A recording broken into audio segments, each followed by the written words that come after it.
একটি নতুন, অত্যাধুনিক ও শক্তিশালী আন্তঃমহাদেশীয় ব্যালিস্টিক ক্ষেপণাস্ত্রের পরীক্ষামূলক উৎক্ষেপণ করেছে রাশিয়া।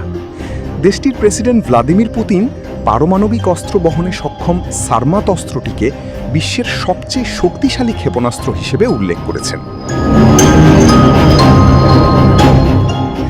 আল জাজিরা জানায়, রাশিয়ার রাষ্ট্রীয় টেলিভিশন কৌশলগত ক্ষেপণাস্ত্র বাহিনীর কমান্ডার সের্গেই কারাকায়েভের একটি ফুটেজ সম্প্রচার করেছে। ওই ফুটেজে কমান্ডার সের্গেই পুতিনকে একটি সফল উৎক্ষেপণের বিষয়ে অবহিত করেন। এরপর পুতিন জানান, চলতি বছরের শেষে সারমাত ক্ষেপণাস্ত্রটি সামরিক বাহিনীতে যুক্ত হবে।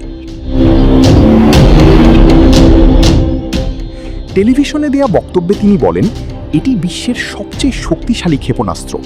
এর ওয়ারহেডের ক্ষমতা যে কোনো পশ্চিমা সমতুল্য ক্ষেপণাস্ত্রের চেয়ে 4 গুণেরও বেশি। ক্ষেপণাস্ত্রটি সাবঅরবিটাল ফ্লাইটে সক্ষম, যার ফলে এটি 35,000 কিলোমিটারের বেশি পাল্লা অতিক্রম করতে পারে।